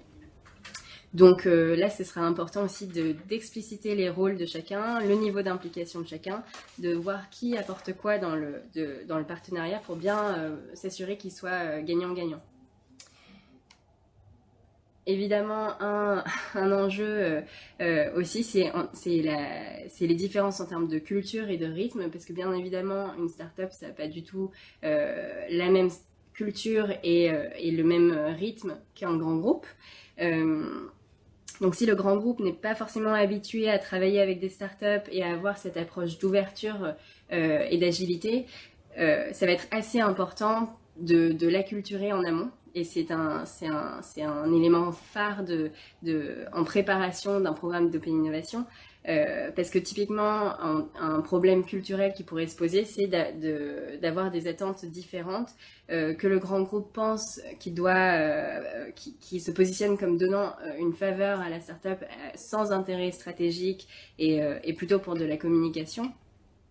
Et en termes organisationnels, en fait, que ce soit sur les sujets de délai de paiement ou de validation des décisions, etc., la différence de rythme et la rapidité de la startup vs la moindre rapidité, dirons-nous, du grand groupe peut poser problème.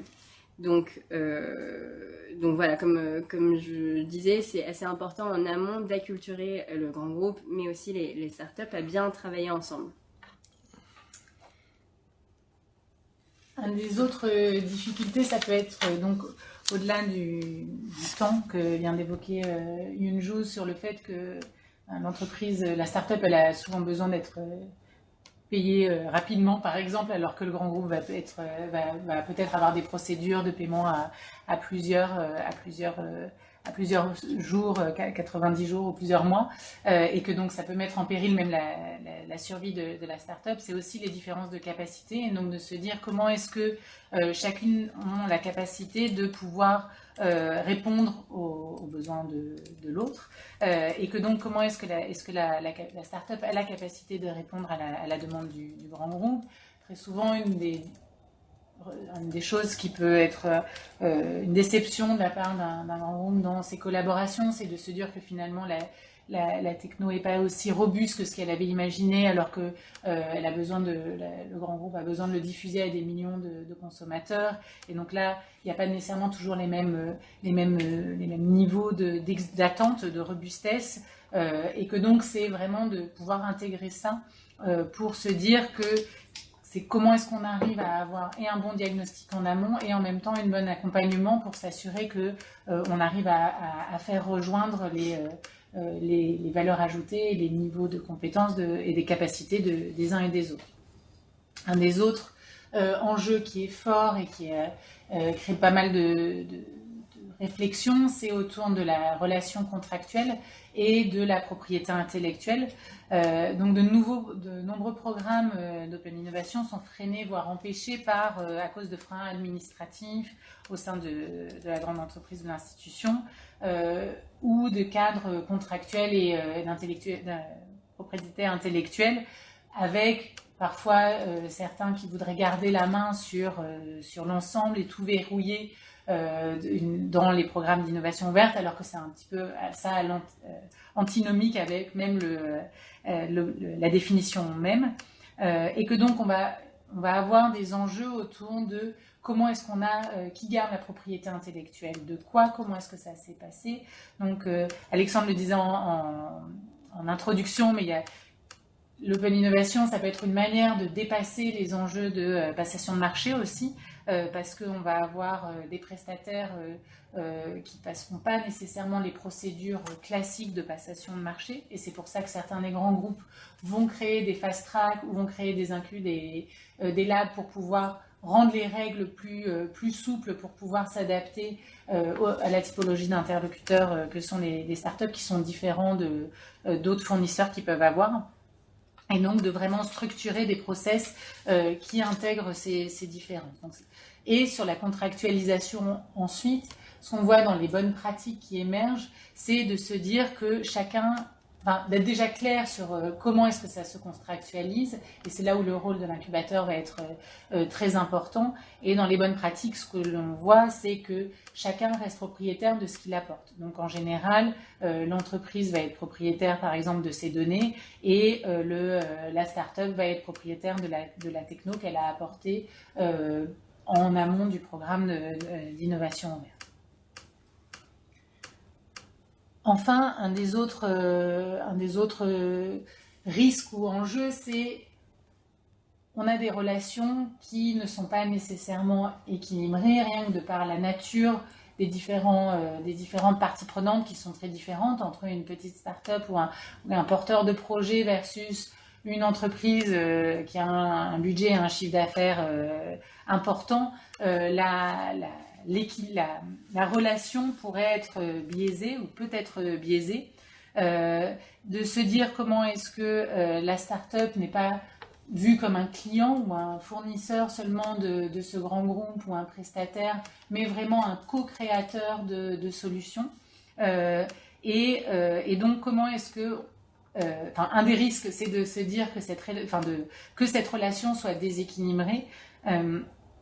Et donc là, dans les bonnes pratiques, c'est là où on va le voir dans la partie suivante, mais que le rôle de l'incubateur est aussi déterminant pour permettre d'avoir une relation qui soit équitable, peut-être pas égale, mais justement que chacun apporte avec sa plus-value, et qu'on ait donc une start-up, dans les facteurs clés de réussite, ce qu'on voit, c'est que la start-up ne dépende pas que d'un client d'Open Innovation, et que ne soit pas dans une démarche exclusivement de séduction d'un grand groupe, mais de se dire que justement c'est une opportunité de collaboration. Parce que l'objectif, si on est juste dans une dynamique où l'objectif de la start-up, c'est juste de pouvoir être racheté ou pouvoir avoir exclusivement un marché avec ce grand groupe ou cette institution, la start-up elle-même sera moins challenging que ce qu'elle pourrait être en étant qui elle est avec ses innovations. Et en même temps, donc, le grand groupe va plutôt avoir quelqu'un qui ne va pas non plus répondre à ses attentes, vu qu'ils auront potentiellement quelqu'un qui sera moins disruptif. Et donc, l'objectif, c'est de trouver une relation qui puisse être beaucoup plus partenariale que déséquilibrée entre acteurs de différentes tailles. Bon, donc vous l'aurez compris, il y a pas mal de risques, que ce soit stratégique, organisationnel, culturel ou administratif. Il y a pas mal de risques qui font que souvent des programmes d'innovation n'aboutissent pas toujours à des projets qui sont à forte valeur ajoutée, avec vraiment un partenariat win-win pour les parties prenantes. Et donc il est vraiment clé d'être conscient justement de bien identifier ces risques en amont comme on vous les a présentés ici, et notamment dans les collaborations grands groupes ou acteurs institutionnels vs start-up, parce que les startups pourraient perdre beaucoup de temps en fait à essayer d'établir ces partenariats avec des grands groupes. Donc là, on va justement vous montrer quelques bonnes pratiques en tant qu'incubateur pour faciliter et anticiper en tout cas ces risques. Et là encore, on vous met quelques liens si vous souhaitez creuser un peu plus le sujet. Et donc sur cette dernière partie, on zoome sur justement les bonnes pratiques pour les incubateurs en tant que tiers de confiance et facilitateurs de programmes d'innovation ouverte. Là, on a mis incubateur, mais quand on parle d'incubateur, ça fait référence en fait plus largement à des structures d'accompagnement. Donc, ils peuvent être des incubateurs, des tiers-lieux, des accélérateurs. Donc, on a pris ça comme nom générique, mais ça peut s'appliquer donc à différentes typologies aussi d'acteurs. Donc, pourquoi vous êtes important? Donc, vous avez dû le voir depuis le début de notre présentation, mais c'est que c'est clé pour pouvoir faciliter la mise en relation, le design des programmes, qu'il y ait un acteur tiers qui puisse être là pour pouvoir vraiment rentrer accompagner cette démarche. Certains vont le faire sans incubateur externe, mais en revanche, on voit qu'avoir recours à des acteurs tiers comme des incubateurs, ça va être vraiment une plus-value forte dans ces programmes d'innovation ouverte. Donc, en tant qu'incubateur, déjà, qu'est-ce que vous avez qui, au-delà de ce qu'on a pu évoquer, mais quelle est la plus-value que vous pouvez apporter déjà intrinsèquement? C'est parce que, en tant qu'incubateur, très souvent, vous maîtrisez des méthodes de design, de prototypage, que vous mettez en œuvre pour l'accompagnement des startups, et que donc vous maîtrisez toutes ces différentes méthodologies qui sont en plus en perpétuelle évolution, des méthodes agiles, des méthodes de design thinking, de lean startup, d'intelligence collective, etc. Et que ça peut être des choses qui sont peu connues par un certain nombre de grands groupes ou d'institutions publiques et qui peuvent être déjà assez intéressantes pour elles. Également, comme on le voyait dans le premier, dans une diaporama sur les différents acteurs de l'écosystème, vous êtes au carrefour, à un pont entre différents mondes, que ce soit les startups, les citoyens, les grands groupes, les organismes de recherche, les acteurs publics. Et donc, en tant qu'incubateur, vous êtes très souvent au cœur de ces écosystèmes et vous avez une capacité à les mobiliser, à les comprendre au vu de leur profil, de leurs forces et les enjeux qu'ils rencontrent. Et enfin, vous avez une capacité d'accompagnement des solutions. Donc, on voit un des facteurs clés de réussite pour que, au-delà d'un événement, ça puisse vraiment se transformer en solution concrète et à impact. Il y a un enjeu d'accompagner les solutions pour se transformer et pour qu'elles puissent se mettre en place opérationnellement. Et donc ça, c'est déjà dans les cœurs de métier d'accompagnement des incubateurs. Ensuite, il y a différents rôles que vous pouvez jouer en fonction déjà des programmes qui vont être mis en place et en fonction de l'écosystème dans lequel vous agissez. Donc, il y a un premier niveau, ce qu'on a bien vu, un des grands freins, c'est de faire que chacun puisse rentrer dans cette dynamique de collaboration, puisse comprendre comment d'autres acteurs fonctionnent et donc de sensibiliser les uns et les autres aux enjeux de l'innovation ouverte pour développer cet écosystème, pour s'assurer que le terreau est là pour l'innovation ouverte. Donc ça veut dire développer l'écosystème entrepreneurial et développer cet esprit d'innovation, de collaboration au sein des grands groupes et des institutions. Un autre rôle clé de l'incubateur est de favoriser la première rencontre, de trouver justement comment est-ce que cette connexion arrive à se faire, parce que même si ça peut être dans du digital et dans du virtuel, c'est vraiment des rencontres pour se dire qui va être le bon, comment est-ce qu'on arrive à mettre en face les bonnes parties prenantes pour qu'il y ait une collaboration, une relation de confiance qui puisse se construire. Ensuite, une fois que le premier contact a été fait, c'est vraiment de préparer chacune des parties prenantes à collaborer. Il y a un fort besoin d'adapter les processus, les organisations, de construire les dispositifs, de faciliter pour que tout se passe bien et que chacune des embûches puisse être surmontée et de faire passer à l'échelle les startups ou en tous les cas de les consolider quand elles ont besoin pour pouvoir être robustes pour entrer en collaboration avec des grands groupes ou des institutions.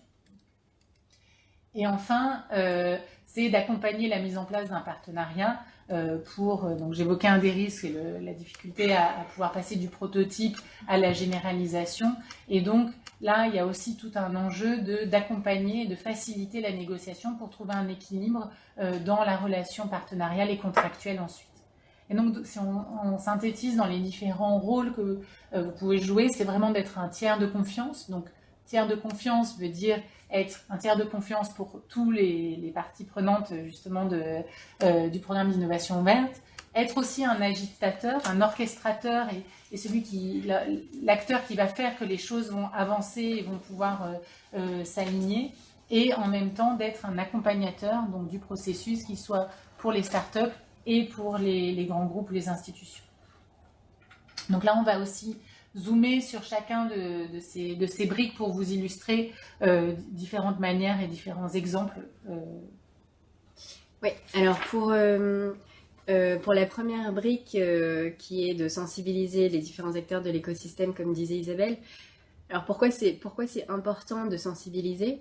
En fait, si justement le fait d'avoir un écosystème de plus en plus important, large, mobilisé et engagé va permettre d'avoir des collaborations qui seront d'autant plus enrichissantes pour les partenaires impliqués et de sourcer les bons acteurs parmi cet écosystème. Et plus cet écosystème est large, plus la capacité à sourcer les bons acteurs au sein de cet écosystème pourra être possible. Donc d'un côté, développer l'écosystème entrepreneurial, start-up est clé en tant qu'incubateur et d'avoir les bons réseaux pour diriger ensuite les start-up à faire des partenariats en fonction de leurs besoins et des cibles visées. Et de l'autre côté, comme on disait, le fait de sensibiliser les grands groupes est vraiment important aussi pour les acculturer d'abord avant de faire tout un programme ambitieux d'innovation ouverte. C'est vraiment important de les sensibiliser. Donc à la fois, ça peut être sous forme de formations qui sont proposées. Donc c'est typiquement des formations sur le design thinking, sur la lean startup, qui peuvent aussi être un modèle économique intéressant pour l'incubateur, puisque le grand groupe serait client en fait de ces formations-là. Et aussi pour mettre en place des petits ateliers, des petites conférences qui sont vraiment importantes pour enclencher et engager une première étape en fait dans le processus. Ensuite, il y a... ensuite, ce qu'on évoquait tout à l'heure, c'est de se dire qu'il faut favoriser le premier contact. Donc après, vous avez justement, dans le mot de collaboration, il y a quand même la rencontre qui va être clé. Et donc là, par exemple, vous avez des événements type Afrobyte, donc qui est un événement autour de la tech africaine en dehors de ses frontières, mais qui est vraiment, dont l'objectif est de faire rencontrer différents acteurs de la tech, des grands groupes pour générer des collaborations. Donc il y a un événement annuel en juin qui a pour objectif justement ce premier contact. Ensuite, pour faciliter la collaboration, une des illustrations possibles, mais il y en aurait bien d'autres, c'est typiquement les mardis de Raise. Donc Raise qui est un fonds d'investissement et aussi un fonds de dotation et qui a pour objectif d'accompagner des structures en post-amorçage. Donc eux typiquement organisent ce qu'ils appellent les mardis de Raise et qui sont des temps formels suivis de temps informels, donc typiquement une conférence puis un cocktail pour rassembler des acteurs tels qu'un grand groupe comme Danone et des startups qui vont déjà être intéressés par un grand groupe comme celui-ci.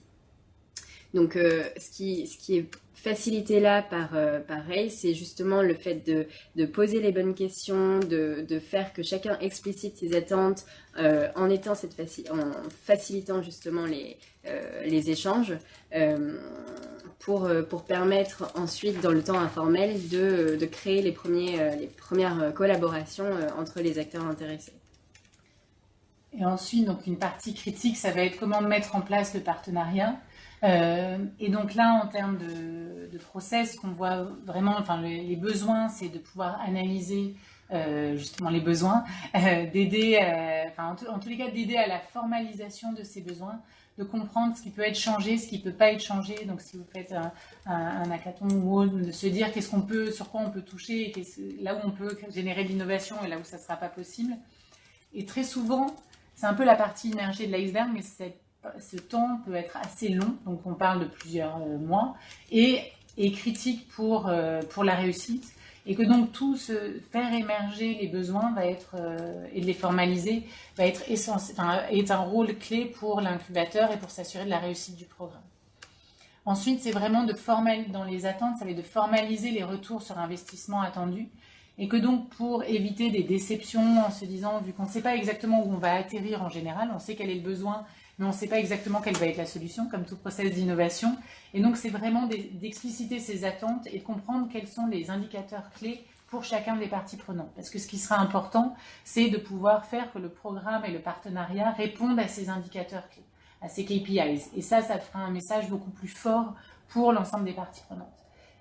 Là, un point important, c'est en tant qu'incubateur de s'engager sur ce qu'on maîtrise et donc de pouvoir aussi ne pas s'engager sur se dire par exemple qu'ensuite ça sera généralisé au sein du grand groupe alors que c'est quelque chose sur lequel l'incubateur n'a pas la capacité de s'engager. En revanche, de s'engager sur le fait que les différentes étapes du process, du programme et sa réussite jusqu'à ce que maîtrise l'incubateur, ça c'est quelque chose sur lequel vous pouvez vous engager plus facilement. Et enfin, c'est d'être vraiment clair justement sur ces process et les différentes étapes pour que chacun puisse être bien au clair sur qu'est-ce qui est attendu et quels vont être les engagements des uns et des autres pour chacun. Et de pouvoir, de la même manière qu'un certain nombre de startups, d'accompagnement de startups sont sur des processus itératifs, c'est aussi de penser en processus itératif dans les programmes d'innovation ouverte. Et enfin, il y a la contractualisation, donc de formaliser ces engagements dans un contrat, très souvent qui pourra être porté ou apporté par l'incubateur, comme ça, qui permet d'être ce tiers de confiance dont on parlait. Et donc, pour préparer ce partenariat, donc vraiment clarifier les motivations et objectifs du partenariat. Comme le disait Yunju tout à l'heure, très souvent, la grande entreprise peut se dire « Ah ben moi, je suis en train d'aider une start-up où elle va recevoir plus de valeur ajoutée, etc. » Et en l'explicitant et en le formalisant, ça permet vraiment de montrer que chacun a y gagné dans cette collaboration. De clarifier le rôle et contributions des uns et des autres. À nouveau, très souvent, certains des acteurs vont se dire ah bah c'est comme de la sous-traitance, suffit que je lance un contrat ou la dynamique et j'ai plus nécessairement besoin de m'impliquer, alors qu'il y a un rôle fort à jouer de la part de tout le monde pour faire que ça réussisse à la fin. Et donc il y a besoin d'avoir de s'engager en termes financiers, en termes d'expertise, en termes de ressources humaines, en termes de données, etc. pour le grand groupe, et de la même manière que la start-up s'engage à y consacrer du temps et à avoir un niveau d'engagement adéquat. Et enfin, qu'il y ait un fit avec les bonnes personnes référentes au sein de l'organisation.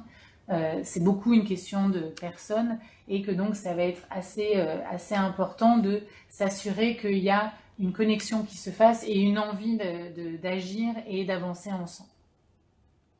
Et donc, pour créer cette confiance, à nouveau, c'est quelque chose qui peut prendre du temps et qui va être clé pour, en se disant, donc si je commence peut-être plutôt par la droite, mais en identifiant des champions en interne, donc des grands groupes, pour se dire qui est-ce qui peut faire avancer la démarche dans le grand groupe, pour éviter que et l'incubateur et ou la start-up ne se fassent balader de département en département, rencontre différents interlocuteurs, mais que ça n'avance pas. Et donc, dans les facteurs clés de réussite et dans un élément critique du partenariat, ça sera vraiment d'identifier des gens en interne qui ont cette dynamique et qui ont envie de porter les programmes pour les faire avancer. Donc et c'est un petit peu les early adopters qui seront prêts en interne à décrypter aussi la dynamique pour pouvoir faire avancer le programme.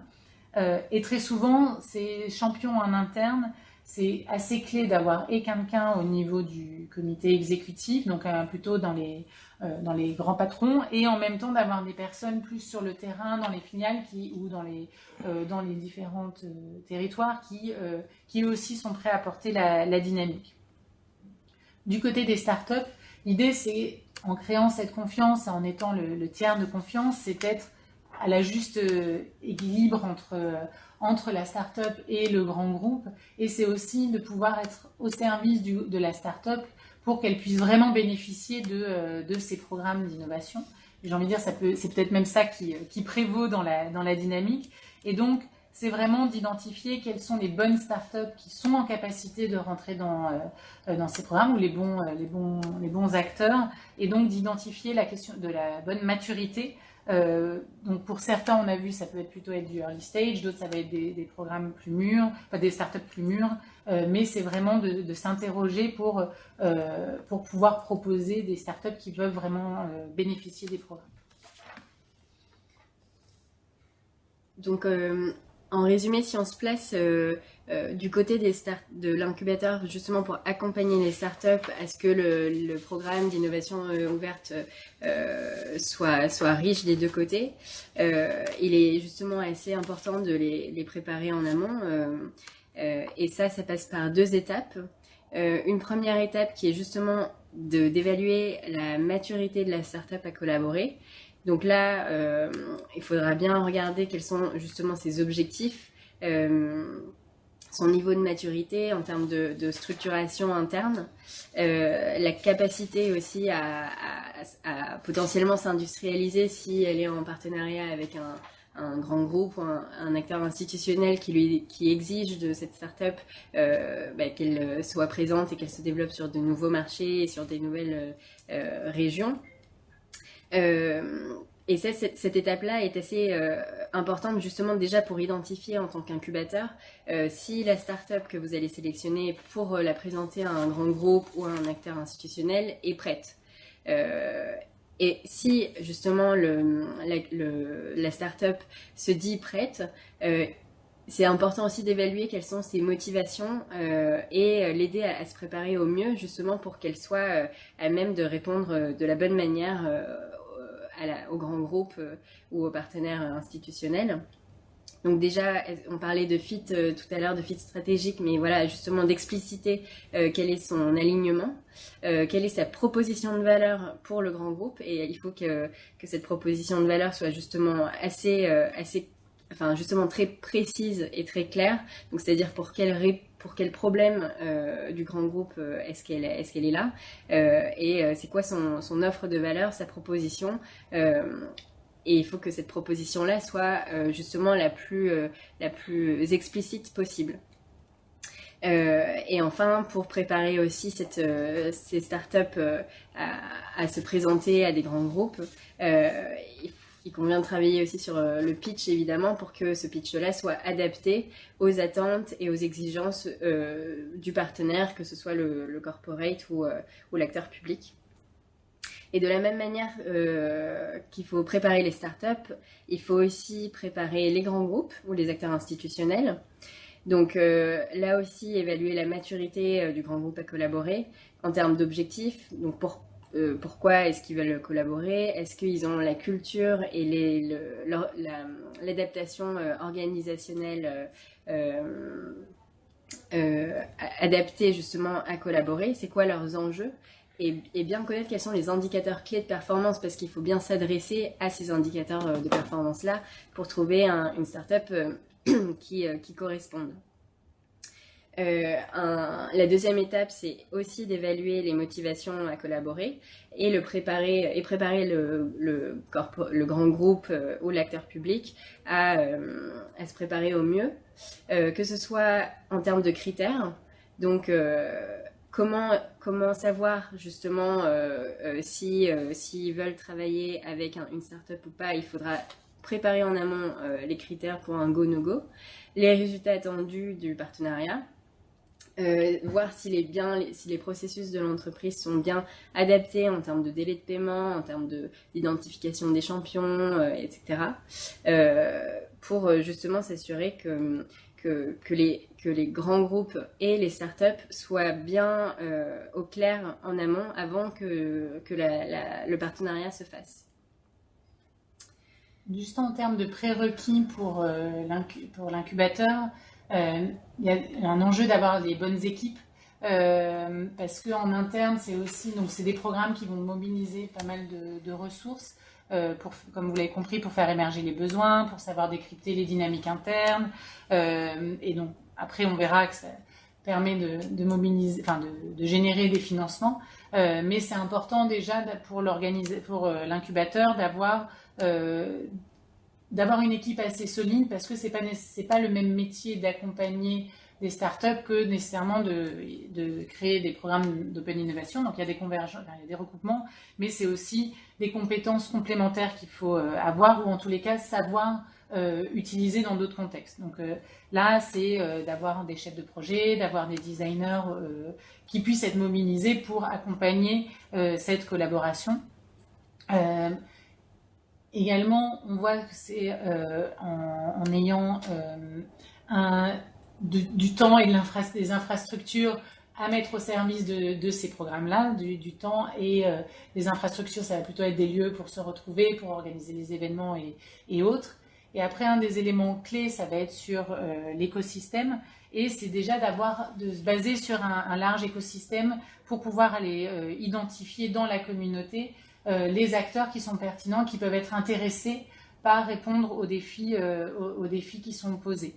Et donc, il faut bien connaître son écosystème et pouvoir savoir le mobiliser. Et tout ça, c'est quelque chose qui est un prérequis assez déterminant pour réussir un programme pour se lancer en tant qu'incubateur dans un programme d'innovation ouverte.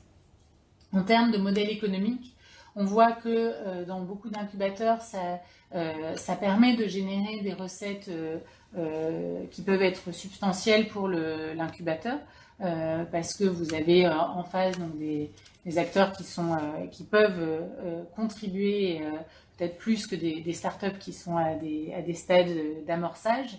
Et ça peut se décliner de manière différente en fonction des différents stades d'innovation.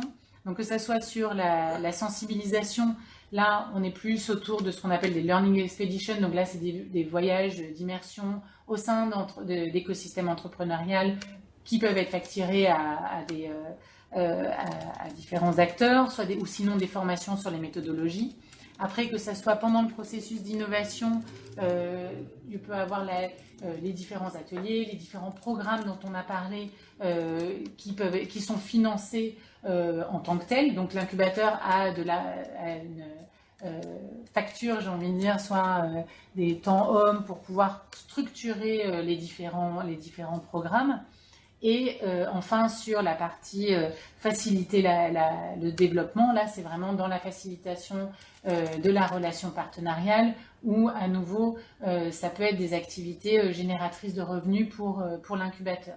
Très souvent, en revanche, ce qu'on voit, c'est que les incubateurs, ce sera des processus qui vont être fluctuants avec le temps. Donc, ça peut être en fonction des contrats et des opportunités. Donc, c'est des sources un apport pour le modèle économique de l'incubateur, avec la vigilance de pouvoir se dire aussi que ça va demander du temps de préparation et qu'en même temps, ça sera lié en fonction des programmes.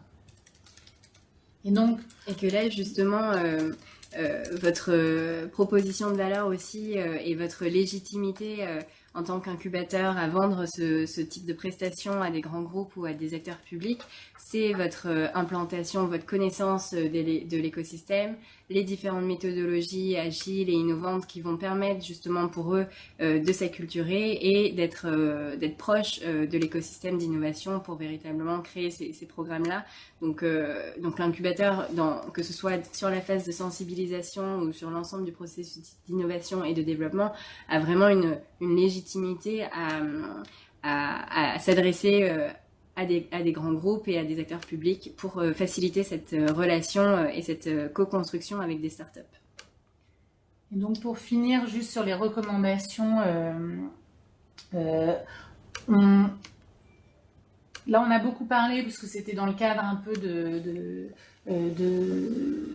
du webinaire, mais de se dire, voilà, on parle beaucoup relations grands groupes start-up ou institutions publiques. Ce qu'on voit aussi, c'est que développer des programmes plus larges, de pluri-acteurs, ça peut être très bénéfique. Ça permet de mobiliser différents grands groupes, les pouvoirs publics, donc ça démultiplie l'intérêt de la start-up de coopérer et ça fait un effet d'entraînement. Très souvent, on voit quand on a les pouvoirs publics, ça permet après d'ouvrir d'autres portes derrière au niveau des grands groupes, et que donc en ayant un pluri-acteur, ça permet d'avoir une relation très riche, et dans cette relation que j'évoquais qui pouvait être déséquilibrée, ça permet aussi potentiellement de l'équilibrer paradoxalement. Ensuite, en termes de recommandations, c'est ce que disait Yunju, donc c'est clé de connaître les différentes parties prenantes et de votre écosystème. C'est de s'assurer que les objectifs soient bien alignés et c'est souvent la cause des déceptions, c'est pour ça qu'on le souligne, mais vraiment de savoir objectiver les discussions, parce que vous allez avoir souvent les premiers niveaux d'objectifs, mais en fait de vraiment bien comprendre. Si c'est purement de la communication, par exemple, il y a d'autres, enfin, il faut que vous puissiez après penser des programmes en face. S'il y a un vrai enjeu core business, c'est important de pouvoir vraiment après comprendre les enjeux des uns et des autres et de pouvoir faire émerger les réserves pour éviter que en fait, le programme passe un peu à côté de ce pourquoi il était. Et de bien formaliser ça après en indicateur de réussite.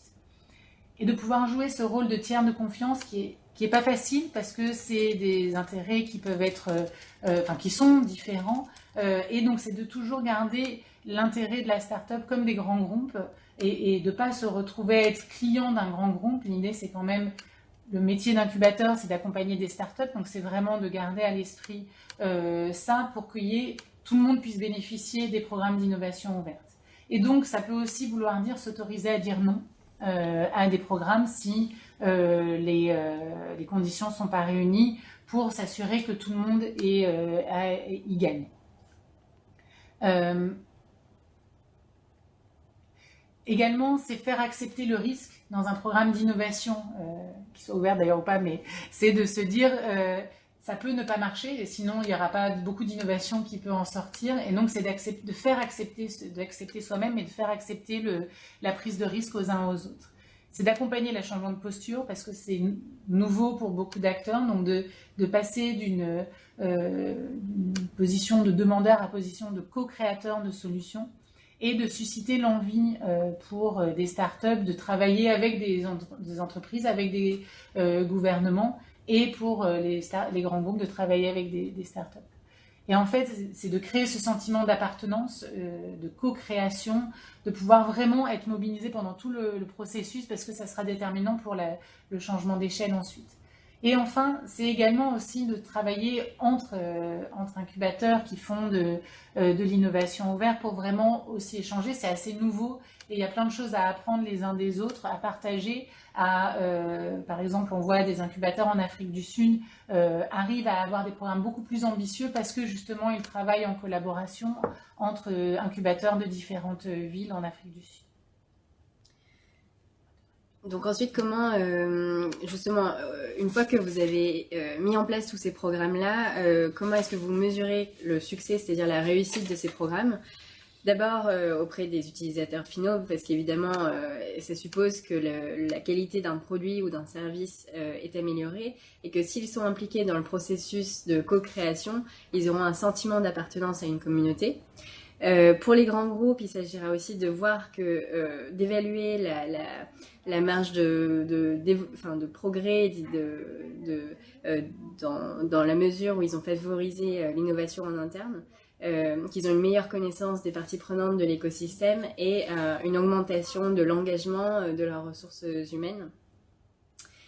Pour les startups, c'est évidemment de la vente, donc avoir une augmentation du nombre de clients, une augmentation des ventes, des revenus, à travers des partenariats et de la co-création avec les grands groupes ou les acteurs institutionnels.